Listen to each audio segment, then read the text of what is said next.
Hello students, मैं doctor C S Rathore. मैं आप लोगों के लिए ये लीनियर ट्रांसफॉर्मेशन का सेकेंड वीडियो लेक्चर लेके आया हूँ। उम्मीद करता हूँ आप सभी लोगों ने मेरा फर्स्ट वीडियो लेक्चर ज़रूर देखा होगा और समझ में भी आया होगा। एक बार मैं फिर से आप लोगों से बोलना चाहूँगा कि जब भी मेरा आप लोग वीडियो लेक्चर देखते हैं तो जो भी उस टॉपिक से रिलेटेड पहले की वीडियो लेक्चर होते हैं उसको एक बार ज़रूर देखा करें। और जैसे कोई भी वीडियो लेक्चर देखते हैं तो पॉज कर के समझ के आगे बढ़ा कीजिए। जैसे मान लीजिए लीनियर ट्रांसफॉर्मेशन का सेकेंड वीडियो लेक्चर है, कोई थ्योरम देख रहे हैं, हो सकता है किसी थ्योरम में समझ में ना आ रहा हो कोई पॉइंट, तो वहाँ पॉज कर लीजिए, फिर से आप देखिए उस जगह को थोड़ा रिवर्स करके कि क्या चीज़ मैं बोलना चाह रहा हूँ और आप लोगों को समझ में नहीं आ रहा, तो उस जगह पे बार बार रिवर्स करके देखिए तो आप लोगों को अवश्य समझ में आएगा। और पूरा वीडियो लेक्चर देखा कीजिए एक ही बार में, क्योंकि अगर आप लोग क्लास अटेंड करते हैं तो कम से कम 45 मिनट का एक क्लास होता है, तो मेरा जो वीडियो लेक्चर होता है मैक्सिमम 30-35 मिनट्स का होता है। तो आप लोग आदत डालिए कि पूरा वीडियो लेक्चर एक ही सीटिंग में देखें और पॉज कर के देखें, समझते हुए देखें, तो आप लोगों को इस वीडियो लेक्चर का फ़ायदा अवश्य होगा। और ये भी आप लोगों से रिक्वेस्ट है कि अगर आप लोगों को वाकई में समझ में आता है मेरा ये वीडियो लेक्चर, तो और अपने साथियों में ये शेयर कीजिए ताकि इस वीडियो लेक्चर का बेनिफिट उनको भी प्राप्त हो। यही मेरी संतुष्टि होगी। तो चलिए आगे के हम इस वीडियो लेक्चर के स्लाइड्स देखते हैं। तो थ्योरम है, let u and v be vector spaces over filled F.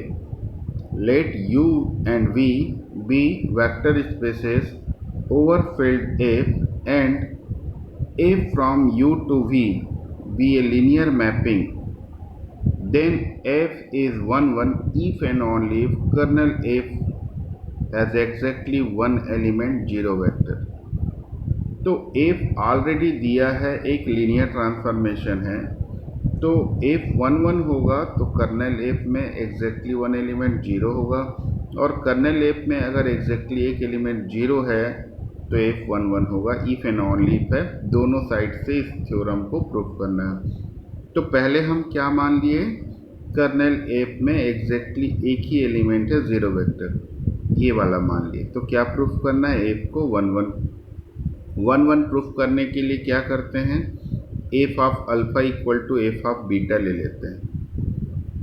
You के दो एलिमेंट लेते हैं अल्फ़ा बीटा, इस प्रकार लेते हैं एफ अल्फ़ा और एफ बीटा इक्वल है, और क्या प्रूफ कर देंगे, alpha equal to beta. F of alpha equal to F of beta लेके चलते हैं और प्रूफ कर देंगे अल्फ़ा और बीटा इक्वल है, तो 1 हो जाएगा। तो एफ बीटा को इधर ट्रांसफ़र कर दिए, तो F alpha minus F beta equal to 0 डेस आ जाएगा। अब यहाँ 0 ना आके 0 डेस क्यों आया, क्योंकि अल्फ़ा बीटा यू के एलिमेंट हैं, तो एफ अल्फ़ा और एफ बीटा किसका एलिमेंट होगा, वी का। तो वी के दोनों एलिमेंट्स हैं, तो राइट साइड जो 0 आएगा वी का ही 0 आएगा, और वी में कैसा 0 है, 0 डेस। यू का 0 कैसा होता है, 0 होता है, और वी का 0 डेस से डिनोट करते हैं। अब अल्फ़ा माइनस बीटा का इमेज 0 डेस आया, तो जिस एलिमेंट का इमेज 0 डेस आता है वो किसका मेंबर होता है, कर्नेल का। इसलिए अल्फ़ा माइनस बीटा किसका मेंबर हो गया, कर्नेल का। तो हम क्या एज्यूम करके चल रहे हैं, कर्नेल में सिर्फ एक ही एलिमेंट है 0, और इसीलिए ये किसके इक्वल आ जाएगा, 0 के, और अल्फ़ा माइनस बीटा 0 आ गया, इसलिए alpha equal to beta. Clear हुआ होगा ये लाइन, फिर से रिपीट कर रहा हूँ। Alpha minus beta kernel F का एलिमेंट है, और कर्नेल एफ में एक ही एलिमेंट है 0, तो डेफिनेटली ये भी एलिमेंट 0 ही होगा, और इससे अल्फ़ा इक्वल टू बीटा आ गया और F11 प्रूफ हो गया। तो एक पार्ट प्रूफ हो गया, कर्नेल एफ को हम 0 लिए थे तो F11 प्रूफ हो गया। अब हम क्या मान लेते हैं कि F11 है, तो हम क्या प्रूफ कर देंगे, कर्नेल एफ में एग्जैक्टली एक एलिमेंट 0 है। तो हम कर्नेल एफ का एक मेंबर लेते हैं अल्फा, और अगर हम इस एलिमेंट को 0 प्रूफ करते हैं तो क्योंकि ये आर्बिट्रेरी एलिमेंट है, कर्नेल एफ का एक आर्बिट्रेरी एलिमेंट ले रहे हैं, और अगर वो 0 हो जाता है इसका मतलब इसमें सिर्फ एक ही एलिमेंट है 0। तो अल्फा कर्नेल एफ का एलिमेंट है तो एफ अल्फा क्या हो जाएगा 0 डैश।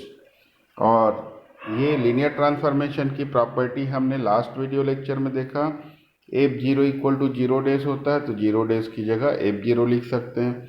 अब F alpha equal to F 0 है तो एफ 1 है, हम अभी सेकेंड पार्ट में एज्यूम करके चल रहे हैं कि एफ 1 है, इसीलिए F alpha equal to F 0 से क्या मिल जाएगा, अल्फा इक्वल टू 0। ये 1 होने की वजह से मिला। तो अब हम देख सकते हैं कि कर्नेल एफ में जो भी एलिमेंट हम एज्यूम कर रहे हैं वो 0 ही आ जा रहा है, मतलब कर्नेल एफ में एकमात्र एलिमेंट 0 ही है। तो ये थ्योरम प्रूफ हो जाता है। अब हम देखते हैं आइसोमॉर्फिज्म क्या है। ये ऐसा डेफिनेशन आप group theory, ring theory, field में स्टडी कर चुके हैं, सेम वैसी यहाँ पर भी है। U और V दो वेक्टर स्पेसेस हैं सेम फील्ड पर। तो F एक मैपिंग है जो U से V में, ये मैपिंग क्या कहलाता, isomorphism from U onto V है। ध्यान रखिए F क्या है, आइसोमॉर्फिज्म है from U onto V। ऐसा कब कहलाता है, जब ये तीन कंडीशन को सेटिस्फाई करे मैपिंग, 1 1 ऑन टू तो यहाँ लिखा है उससे ही समझ में आ रहा है कि ऑन टू, और एक लीनियर ट्रांसफॉर्मेशन हो। तो F 1 1 onto linear transformation होता है, तब एफ को क्या बोलते हैं, isomorphism from U onto V। अब हम बहुत इम्पॉर्टेंट थ्योरम देखने जा रहे हैं। इस थ्योरम को बोला जाता है isomorphic theorem for vector space. तो इसका स्टेटमेंट क्या है, two finite dimensional vector spaces over the same field are isomorphic. दो वेक्टर स्पेस जो फाइनाइट डायमेंशनल हैं वो आइसोमॉर्फिक होंगे if and only if they are of the same dimension, यदि और केवल यदि उनके डायमेंशन सेम हो। अब मतलब यहाँ भी इफ एंड ओनली इफ है तो दोनों साइड से, तो पहले हम क्या मान लेते हैं, दोनों वेक्टर स्पेस के डायमेंशन सेम है, मतलब U और V दोनों का डायमेंशन n है। डायमेंशन का मतलब क्या होता है, डायमेंशन का मतलब होता है इसमें बेसिस, इसके बेसिस में नंबर ऑफ एलिमेंट। तो U का डायमेंशन n है, यानी U के बेसिस में कितने एलिमेंट होंगे, n एलिमेंट। V के भी बेसिस में कितने एलिमेंट्स होंगे, n। तो दोनों का हम एक एक बेसिस मान लेते हैं, U का ये बेसिस हो गया, V का बेसिस ये हो गया। अब हमको U और U से V में एक मैपिंग डिफाइन करेंगे और उस मैपिंग को क्या प्रूफ कर देंगे, आइसोमॉर्फिज्म। तो हमारा थ्योरम का एक पार्ट प्रूफ हो जाएगा। तो अब U से V में मैपिंग डिफाइन करना है तो क्या करेंगे, U का एक एलिमेंट लेंगे और U के इस एलिमेंट के करस्पॉन्डिंग V का एलिमेंट प्राप्त करेंगे। तो चलिए देखते हैं, अल्फ़ा किसका मेंबर ले लिए, U का मेंबर है, मतलब U के बेसिस के एलिमेंट्स के लीनियर कॉम्बिनेशन के फॉर्म में से लिखा जा सकता है, इसलिए अल्फ़ा को हम क्या किए, उसके बेसिस S1 के एलिमेंट्स के लीनियर कॉम्बिनेशन के फॉर्म में लिख दिए। तो ये A1 A2 AN जो स्केलर आया वो फील्ड का मेंबर है, और फील्ड तो दोनों वेक्टर स्पेस के लिए कॉमन है, U और V दोनों के लिए F भी है कॉमन फील्ड। तो ये फील्ड का एलिमेंट है, तो इसको हम इसके स्केलर के रूप में लें, V के बेसिस के साथ इसी को स्केलर लिया जाए तो इसका जो लीनियर कॉम्बिनेशन आएगा, क्योंकि H2 V का बेसिस है तो V के बेसिस के एलिमेंट्स का लीनियर कॉम्बिनेशन किस में होगा, V में होगा। तो हमको क्या मिल गया, U के एलिमेंट के करस्पॉन्डिंग V के एलिमेंट। तो हम U से V में अब मैपिंग डिफाइन कर सकते हैं। ये मैपिंग कैसा है, अल्फ़ा का इमेज क्या है, A1 beta 1 plus A2 beta 2 डेस up to AN beta n, जहाँ अल्फ़ा का मतलब क्या है, A1 alpha 1 plus A2 alpha 2 up to N alpha n। ये हमने मैपिंग डिफाइन कर लिया। और जब हम खुद से मैपिंग डिफाइन करते हैं तो उसको वेल डिफाइन प्रूफ करना रहता है। वेल डिफाइन प्रूफ करने का तरीका क्या है, 1-1 का उल्टा। 1-1 में क्या करते हैं, F alpha equal to F beta लेते हैं और alpha equal to beta proof करते हैं। वेल डिफाइन का तरीका क्या होता है, अल्फा इक्वल टू बीटा लेके चलते हैं और प्रूफ कर देते हैं F alpha equal to F beta. कैसे प्रूफ करेंगे, देखिए अल्फा और बीटा इक्वल ले लिए। अल्फा मतलब linear combination of elements of its basis, यानी एस1 के एलिमेंट का ये भी लीनियर कॉम्बिनेशन होगा, ये भी होगा। दोनों यू के मेंबर हैं तो दोनों आपस में इक्वल हैं, तो इन दोनों को आपस में इक्वल कर दिए, सबको लेफ्ट साइड ट्रांसफ़र कर दिए, तो क्या आ गया, a1 minus b1 alpha 1 plus a2 minus b2 alpha 2 up to an minus bn alpha n equal to 0। तो अल्फ़ा 1 अल्फ़ा 2 अल्फ़ा n तो बेसिस के एलिमेंट्स हैं, इसलिए लीनियरली इंडिपेंडेंट होंगे। लीनियरली इंडिपेंडेंट है मतलब इसके सारे स्केलर्स क्या हो जाएंगे, 0। a1 minus b1 equal to 0, a2 minus b2 equal to 0, an minus bn equal to 0। तो a1 equal to b1, a2 equal to b2, an equal to bn। अब स्केलर सेम हो गए तो a1 beta 1, a2 beta 2 up to an beta n। तो a1 a2 an की जगह क्या लिख सकते हैं, b1 b2 bn। तो इसकी जगह b1, इसकी जगह b2, इसकी जगह bn लिख दिए तो उसके इक्वल आ गया, क्योंकि स्केलर्स आपस में इक्वल हैं और वेक्टर तो है ही। और ये किसका इमेज है, a1 alpha 1 plus a2 alpha 2 up to an alpha n का एप इमेज है ये। और ये b1 alpha 1 plus b2 alpha 2 plus bn alpha n का एप इमेज है, तो उसकी जगह ये लिख दिया। और ये क्या है, अल्फ़ा, और ये क्या है, बीटा।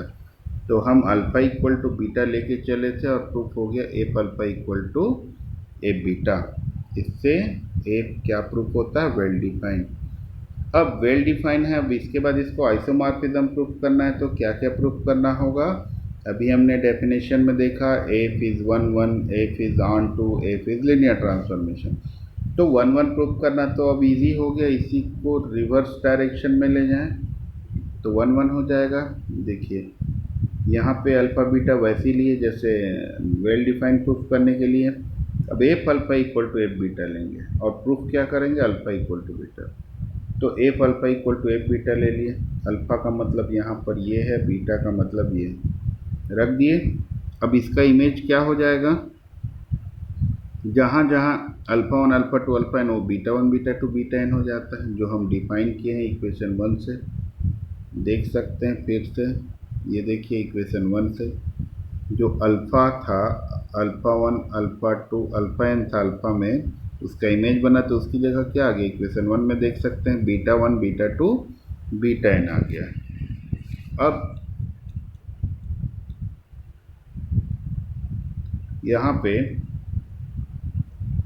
क्या हो जाएगा, इसका इमेज ये आ गया a1 beta 1 plus a2 beta 2 up to n beta n। वैसे b1 beta 1 plus b2 beta 2 up to bn beta n।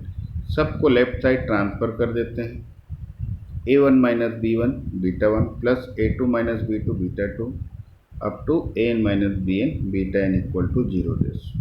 तो ये बीटा 1 बीटा 2 बीटा n क्या है, लीनियरली इंडिपेंडेंट बेसिस के एलिमेंट्स होने की वजह से, और लीनियरली इंडिपेंडेंट है यानी इसके स्केलर्स क्या आ जाएंगे, सब 0 हो गया। तो a1 किसके इक्वल हो गया, b1, a2 b2 के इक्वल हो गया, an bn के इक्वल। तो फिर अब a1 alpha 1 plus a2 alpha 2 up to an alpha n। तो a1 a2 an किसके इक्वल है, b1 b2 bn। तो उसकी जगह b1 b2 bn लिख दिए, ये दोनों आपस में इक्वल हो गया। ये अल्फ़ा है और ये बीटा है, यहाँ से हम देख सकते हैं। तो F alpha equal to F beta लिए और क्या आ गया, अल्फ़ा इक्वल टू बीटा आ गया। तो एफ 1-1 प्रूफ हो गया।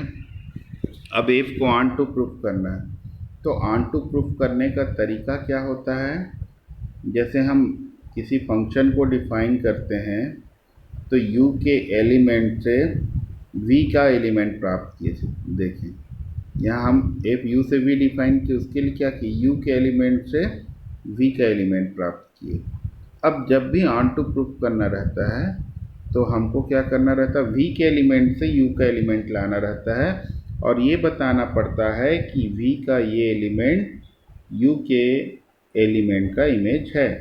तो हम पहले v का एक एलिमेंट बीटा डैश ले लिए, तो बीटा डैश v का एलिमेंट है, इसलिए क्या होगा, v के बेसिस का लीनियर कॉम्बिनेशन होगा। ये v के बेसिस का लीनियर कॉम्बिनेशन हो गया। अब यहाँ पर जो स्केलर यूज़ हुए हैं उसी स्केलर को अल्फ़ा के लीनियर कॉम्बिनेशन में यूज़ करें तो ये u का हो जाएगा। क्यों u का होगा? क्योंकि ये अल्फ़ा u के बेसिस के मेंबर, तो इसका लीनियर कॉम्बिनेशन u का हो जाएगा। बस स्केलर कॉमन ले लिए, और कॉमन क्यों ले सकते हैं? क्योंकि फील्ड दोनों का समान है, एक ही फील्ड है, तो ये u का मेंबर है। अब हम इक्वेशन 1 में से इसका इमेज देखें तो क्या आएगा?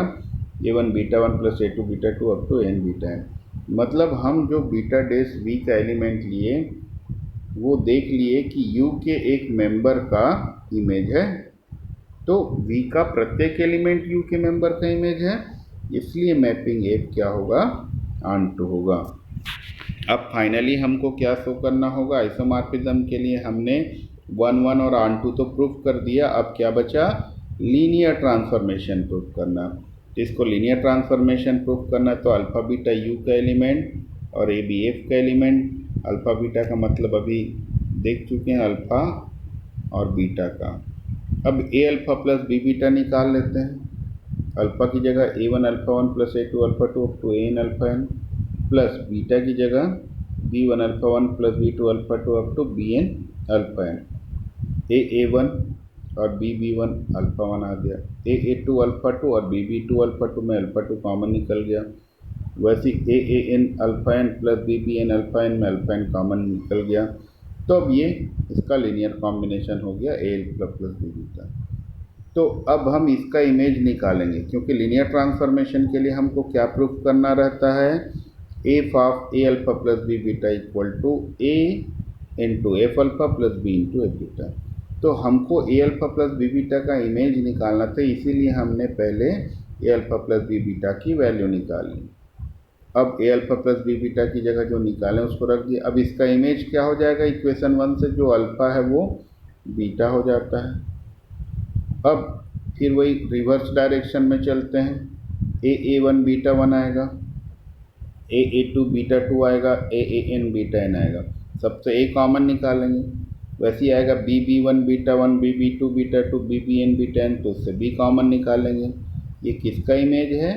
अल्फ़ा का जो डेफिनेशन है, और ये किसका इमेज है? बीटा का। तो प्रूफ हो गया एक लीनियर ट्रांसफॉर्मेशन है। मतलब हमने प्रूफ कर लिया f11 है, f(on)2 है और f लीनियर ट्रांसफॉर्मेशन। इससे क्या प्रूफ हो गया? f आइसोमॉर्फिज्म है of u onto v।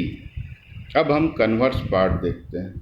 Conversely हम एज्यूम कर लेते हैं कि t u से v में एक आइसोमॉर्फिज्म है, तो हमको प्रूफ करना है दोनों का डायमेंशन इक्वल होगा। दोनों का डायमेंशन इक्वल होगा मतलब जो u के बेसिस के मेंबर्स हैं जितने, उतने v के भी बेसिस के मेंबर्स हैं। तो हम u के बेसिस में n मेंबर्स हैं मान लेते हैं। डायमेंशन ऑफ u क्या मान लिए? n, यानी इसके बेसिस में n मेंबर, और इसको u का एक बेसिस मान लिए। अब हमको प्रूफ करना है कि v के भी बेसिस में n एलिमेंट्स ही होंगे। तो हम क्या करते हैं, इसी का जो f इमेज लेंगे, ये f u से v में एक आइसोमॉर्फिज्म है, तो हम यहाँ पर इनका अगर इमेज लें, ये u का ही मेंबर होगा, जो बेसिस होता है वो u का ही सबसेट होगा, यानी ये सारे मेंबर u के होंगे। अगर ये u के मेंबर है तो इन सब का f इमेज किस में होगा? v में। तो हम ये जो f इमेज है इसके n मेंबर्स के, उनका अगर कलेक्शन लें तो किसका सबसेट होगा? v का। अगर हम इसे ही बेसिस प्रूफ कर दें तो क्या हो जाएगा? v के बेसिस में भी n मेंबर्स हो जाएगा, तो डायमेंशन ऑफ v भी क्या हो जाएगा? n हो जाएगा। तो हम यही क्लेम कर रहे हैं यहाँ पर कि इसके जो इमेजेस का सेट है यही बेसिस होगा v का। तो बेसिस प्रूफ करने के लिए इसको क्या क्या प्रूफ करना होगा? लीनियरली इंडिपेंडेंट और l() इक्वल टू v। तो पहले लीनियरली इंडिपेंडेंट प्रूफ कर देते हैं। लीनियरली इंडिपेंडेंट प्रूफ करने के लिए क्या करेंगे? इसके लीनियर कॉम्बिनेशन को हम 0 के इक्वल लेंगे, क्योंकि v का एलिमेंट्स हैं, तो v का 0 यानी 0' लिखेंगे। ये ध्यान रखिएगा, यही कन्फ्यूज़न होता है, कई लोग यहीं पर मिस्टेक करते हैं, हर जगह 0 0 लिख देते हैं। तो ये ध्यान रखिए, अगर u के एलिमेंट्स आ रहे हैं यहाँ पर लेफ्ट साइड में, तो यहाँ पर u का जीरो यानी बोल्ड जीरो लिखना। अगर इधर लेफ्ट साइड में v के एलिमेंट्स आ रहे हैं तो v का जीरो यानी जीरो डैश लिखना है। तो इसके लीनियर कॉम्बिनेशन को जीरो डैश लिख दिए। अब ये क्योंकि लीनियर ट्रांसफॉर्मेशन है तो उसकी प्रॉपर्टी से जानते हैं, इसको एक साथ ऐसा लिख सकते हैं, F of a1 alpha 1 plus a2 alpha 2 up to an alpha n। और ये जीरो डैश को लीनियर ट्रांसफॉर्मेशन की प्रॉपर्टी से एफ ऑफ जीरो लिख सकते हैं। और एफ क्योंकि आइसोमॉर्फिज्म है तो 1 1 भी होगा, यानी ये और ये आपस में इक्वल होगा। तो a1 alpha 1 plus a2 alpha 2 up to an alpha n equal to 0। और ये अल्फा 1 अल्फा 2 अल्फा n किसके मेंबर है? बेसिस के। अब बेसिस के हैं यानी लीनियरली इंडिपेंडेंट होगा, और लीनियरली इंडिपेंडेंट है यानी इसके सारे स्केलर जीरो होंगे।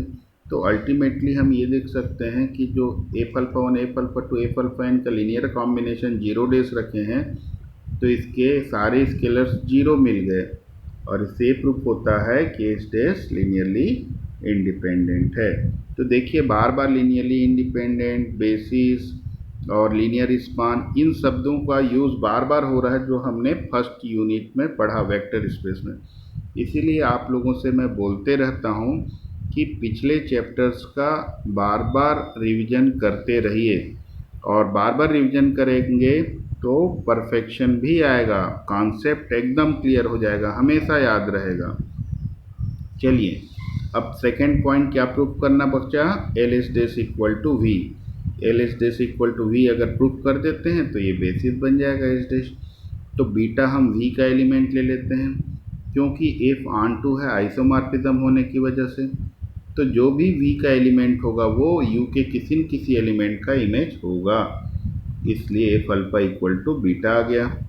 अल्फा u का मेंबर है तो उसके बेसिस का लीनियर कॉम्बिनेशन होगा, तो alpha c1 alpha 1 plus c2 alpha 2 plus cn alpha n के इक्वल लिख सकते हैं। अब इसका एफ इमेज लें तो एफ इमेज क्या होगा? बीटा। तो beta equal to F alpha equal to F of c1 alpha 1 plus c2 alpha 2 up to cn alpha n, क्योंकि एफ लीनियर ट्रांसफॉर्मेशन है आइसोमॉर्फिज्म होने की वजह से। तो क्या लिख सकते हैं? c1 F alpha 1 plus c2 F alpha 2 up to cn F alpha n। और ये किसका मेंबर होगा? ये सारे F alpha 1 F alpha 2 F alpha n किसके मेंबर है? H dash. तो ये एच डैश का लीनियर कॉम्बिनेशन हुआ, यानी किसका मेंबर हो जाएगा? एल एच डैश का। तो v का हर मेंबर एच डैश का लीनियर कॉम्बिनेशन है, इसलिए L H dash equal to v। तो अब एच डैश बेसिस के दोनों कंडीशन को सेटिस्फाई कर रहा है, लीनियरली इंडिपेंडेंट है और v को स्पान भी कर रहा है, v को जनरेट भी कर रहा है। इसे क्या प्रूफ हो गया? एच डैश बेसिस हो गया। और हम देख सकते हैं कि एच डैश में कितने मेंबर है? n, और ये बेसिस है तो बेसिस में n मेंबर है, इसलिए v का भी डायमेंशन क्या हो गया? n। और u का डायमेंशन तो हम n लेके चले थे, तो अब इस प्रकार हम देख सकते हैं कि दोनों का डायमेंशन इक्वल है और हमारा ये थ्योरम प्रूफ हो जाता है। तो इस वीडियो को आप लोग अच्छे से देखिए और पूरा देखिए, और अगर कहीं बीच में समझने में दिक्कत होती है तो वहाँ पॉज कीजिए, रिवर्स कीजिए, फिर देखिए। मुझे उम्मीद है कि ऐसा करने से आप लोगों को समझ में आएगा। और फिर से रिपीट करूँगा कि आप मेरे जो पहले के वीडियो लेक्चर्स हैं वो ज़रूर देखिए, और वेक्टर स्पेस का जो कॉन्सेप्ट आप लोग भूल गए होंगे उसको एक बार रिवाइज कर लीजिए, उसके बाद देखेंगे तो और अच्छे से समझ में आएगा। तो नेक्स्ट वीडियो लेक्चर आते तक आप लोग इसको अच्छे से स्टडी कर लीजिए, इसका नोट्स बना के रखिए। तो नेक्स्ट वीडियो लेक्चर में मिलते हैं फिर से। Thank you.